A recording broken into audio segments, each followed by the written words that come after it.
Assalamualaikum warahmatullahi wabarakatuh. Saya Ulil Fikri Asofi dari MPI 4A, absen 39 dengan NIM 12207193043. Di sini saya membuat video dalam rangka untuk pemenuhan tugas UTS mata kuliah Etika Manajemen Kewirausahaan.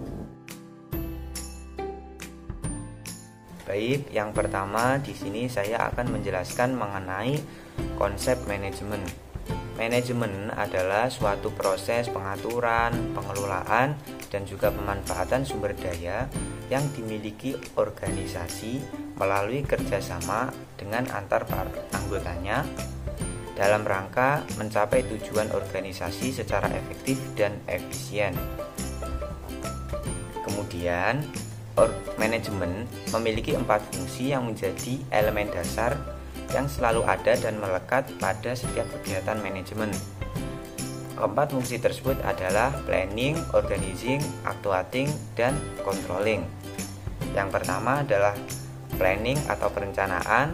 Di sini adalah tahap penyusunan tujuan organisasi, kemudian pembuatan strategi yang akan digunakan untuk mencapai tujuan tersebut, serta mengembangkan rencana aktivitas kerja organisasi. Yang kedua, organizing atau pengorganisasian didefinisikan sebagai proses penyusunan atau pengalokasian sumber daya organisasi dalam bentuk desain organisasi maupun struktur organisasi. Dan yang ketiga adalah actuating atau pelaksanaan. Setelah tahap awal tadi direncanakan, kemudian yang kedua adalah pengorganisasian, dalam tahap ketiga ini adalah pelaksanaan rencana tadi. Jadi tadi kan di tahap awal sudah direncanakan, maka pada tahap ketiga ini dilakukan pelaksanaan atau tindakan atas rencana yang telah dibuat. Kemudian yang keempat adalah controlling atau evaluasi. Ini berguna untuk mengukur tingkat keberhasilan atas yang telah direncanakan dan dijalankan sebelumnya. Jadi dengan mengetahui kekurangan yang telah dilakukan sebelumnya, maka kita kedepannya juga akan menjadi lebih baik dengan memperbaiki kekurangan kita. Selain sebagai pengaturan, manajemen juga dikatakan sebagai ilmu, sebagai seni, sebagai profesi, dan juga sebagai proses. Yang pertama, manajemen sebagai ilmu. Ya, karena kan manajemen itu adalah suatu yang dapat dipelajari dan juga dapat diajarkan kepada orang lain. Kemudian dikatakan sebagai seni karena dalam manajemen kan membutuhkan yang namanya karisma, stabilitas emosi, dan juga kemampuan untuk berhubungan dengan semua anggotanya dalam rangka menggerakkan para anggota tersebut untuk mencapai tujuan. Nah, kan kemampuan tersebut tidak dimiliki banyak orang, jadi hanya orang-orang berbakat ataupun orang-orang tertentu yang dapat memiliki keahlian tersebut ataupun dapat melakukan keahlian tersebut. Jadi dapat dikatakan bahwa manajemen adalah sebagai seni. Kemudian manajemen sebagai profesi, karena manajemen itu sendiri kan pekerjaan yang dilandaskan pendidikan keahlian dalam artian keterampilan, kejujuran, dan juga yang lain-lainnya. Kemudian manajemen dikatakan sebagai proses. Itu kembali lagi dalam manajemen itu sendiri kan di dalamnya sudah terdapat proses-proses dari tahap satu ke tahap lainnya, baik proses perencanaan, proses pengorganisasian, pelaksanaan, dan juga pengevaluasian.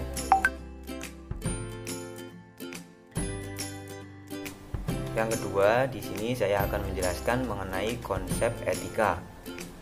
Hakikat makna etika secara umum maupun Islam itu pada dasarnya sama, yakni dapat diartikan sebagai ilmu yang mempelajari tentang segala hal mengenai baik atau buruknya manusia yang berkaitan dengan nilai-nilai, aturan, norma, serta tata cara hidup yang baik yang diwariskan dari satu orang ke orang lainnya maupun dari generasi satu ke generasi lainnya. Hanya saja yang membedakan adalah sumbernya. etika secara umum cenderung mengadopsi kebudayaan, sedangkan etika Islam bersumber pada Al-Quran dan Al-Hadis. Selain itu, dalam etika Islam terdapat tingkatan berperilaku, diantaranya wajib, sunnah, mubah, makruh, dan juga haram. Kemudian, fungsi, manfaat, dan tujuan dari etika pada intinya itu menciptakan nilai moral yang baik di dalam kehidupan manusia. Etika yang baik akan mencerminkan perilaku yang baik. Etika yang buruk juga akan mencerminkan perilaku yang buruk. Jadi jika dikaitkan dengan etika manajemen kewirausahaan, maka etika ini sangatlah penting karena di dalam berorganisasi kan pasti kita hidup dengan orang banyak. Jadi jika kita tidak menggunakan etika, maka akan menimbulkan lingkungan-lingkungan yang kurang baik. Contohnya, jika di dalam intern organisasi, maka jika salah satu ataupun beberapa anggota itu mempunyai etika yang kurang baik, maka akan menimbulkan sedikit permasalahan antar anggota ataupun dengan manajernya. Kemudian jika dari luar organisasi, itu bisa dari klien atau organisasi lainnya yang ingin bekerja sama dengan kita. Jika kita menggunakan etika yang buruk, maka dampaknya pun akan buruk terhadap organisasi kita. Namun jika kita menggunakan etika yang baik, maka organisasi kita pun juga akan mendapatkan imbal baik yang baik pula. Selanjutnya, kode etik etika. Kode etik etika ini adalah nilai-nilai atau norma yang biasanya secara tegas tertulis untuk mengatur apa yang benar dan apa yang baik untuk menjadi pedoman wirausahaan dalam bertingkah laku dan bertindak.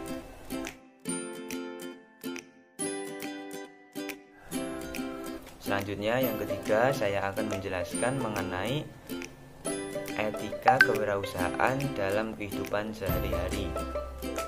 Etika kewirausahaan adalah cara untuk melakukan kegiatan berbisnis yang mencakup seluruh aspek yang berkaitan dengan individu, perusahaan, industri, dan juga masyarakat, yang sesuai dengan sikap dan perilaku dengan norma ataupun nilai-nilai.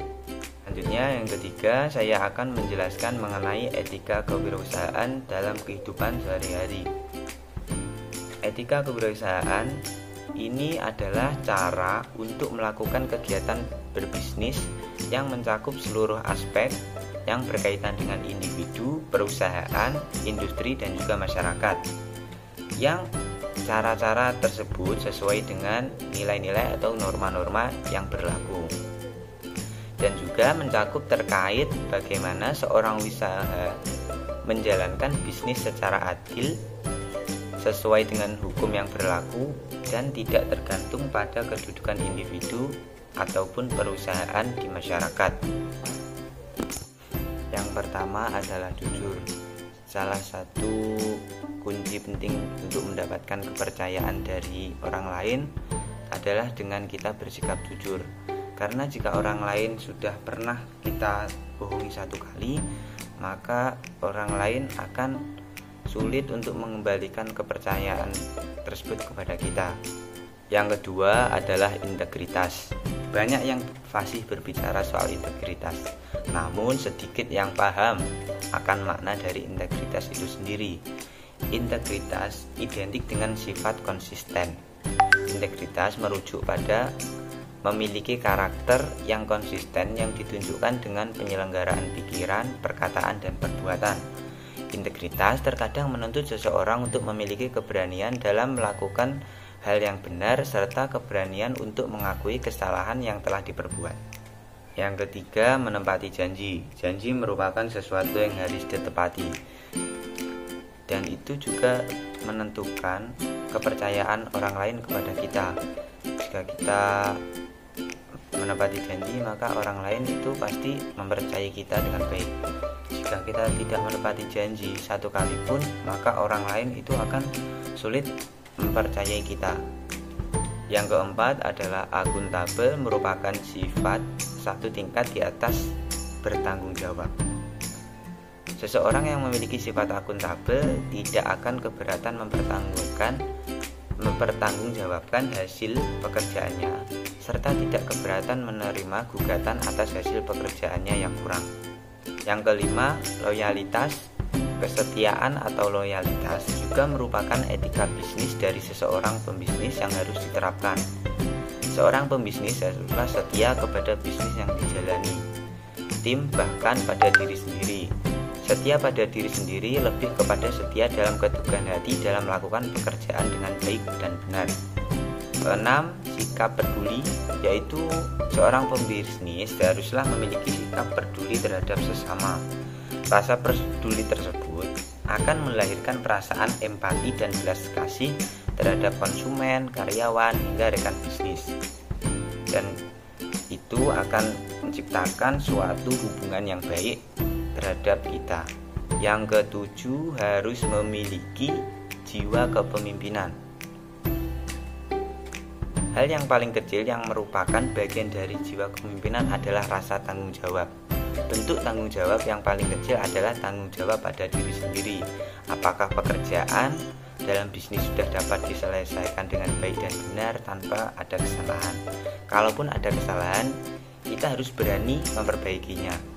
Yang ke-8 atau yang terakhir adalah patuh terhadap hukum. Walaupun bisnis itu memiliki banyak aturan, apalagi bisnis yang besar, namun tetap pembisnis itu harus mematuhi setiap aturan yang telah diberikan.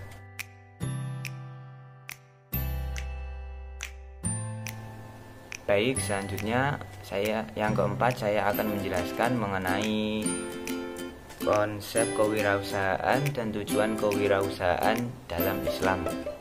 Etika kewirausahaan adalah seperangkat nilai tentang baik buruk, benar dan salah dalam dunia bisnis berdasarkan pada prinsip-prinsip moralitas. Jadi, etika kewirausahaan Islam adalah seperangkat nilai tentang baik buruk, benar dan salah, halal dan haram dalam dunia bisnis berdasarkan pada prinsip-prinsip moralitas yang sesuai dengan syariah.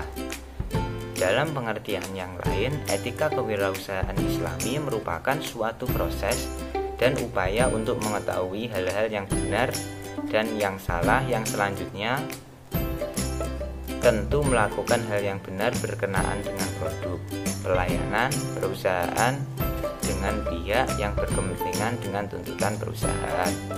Secara umum, prinsip kewirausahaan Islam adalah rendah hati dan melayani dengan baik, produk yang dijual itu halal dan tidak melakukan monopoli, bertanggung jawab dalam artian amanah, jujur, produk yang dijual halal dan tidak melakukan mal di dalam bisnis.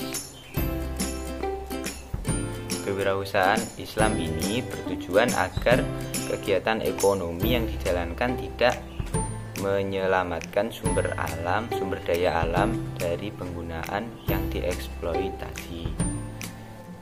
Dengan adanya kewirausahaan Islam ini diharapkan atau bertujuan untuk mencegah sifat malas pada manusia, karena merupakan sumber usaha yang kehalalannya bisa dipastikan sendiri. Selain itu juga dapat menumbuhkan semangat berjuang dalam upaya mensyukuri karunia Allah Subhanahu wa Ta'ala.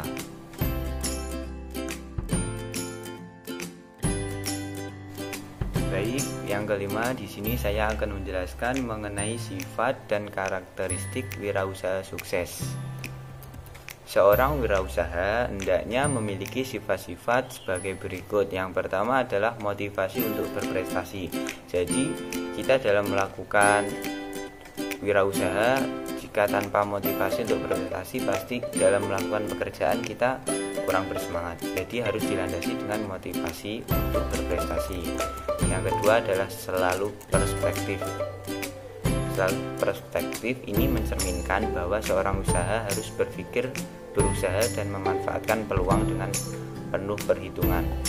Yang ketiga, memiliki kreativitas. Yang keempat, berperilaku inovatif tinggi. Kemudian yang kelima, berkomitmen dalam pekerjaan. setiap wirausaha hendaknya komit dalam mengelola usahanya yang dilakukan dengan cara bersungguh-sungguh dan memberikan curahan perhatian sepenuhnya. Kemudian yang keenam, memiliki etos kerja dan tanggung jawab. Yang ketujuh, mandiri dan tidak tergantung kepada orang lain. Yang kedelapan, berani menghadapi resiko. Dan yang kesembilan, selalu mencari peluang. Yang kesepuluh, memiliki jiwa kepemimpinan. Yang ke-11, memiliki kemampuan manajerial.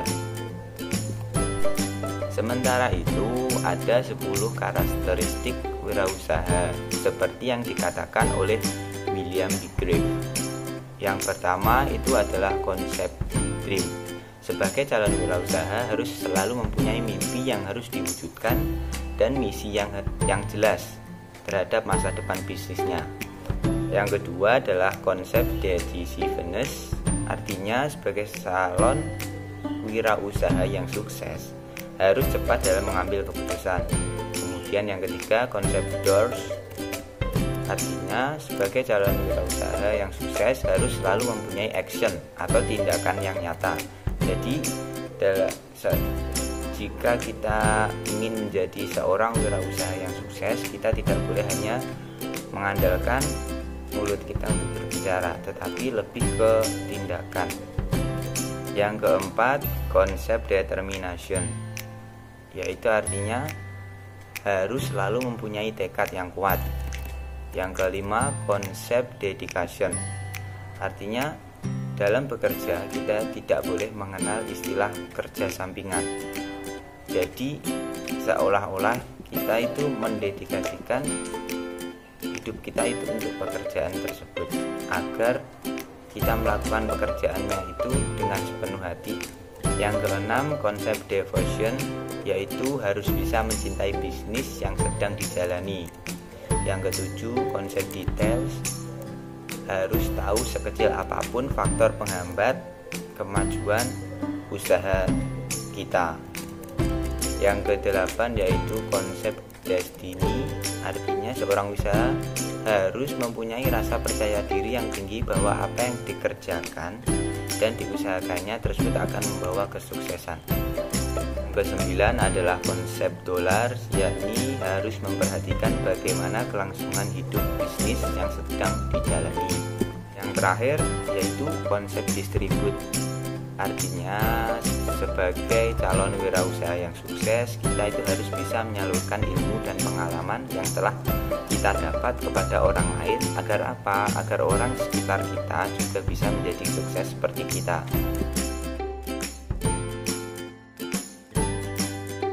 Yang keenam, di sini saya akan menjelaskan mengenai etika menemukan peluang-peluang usaha.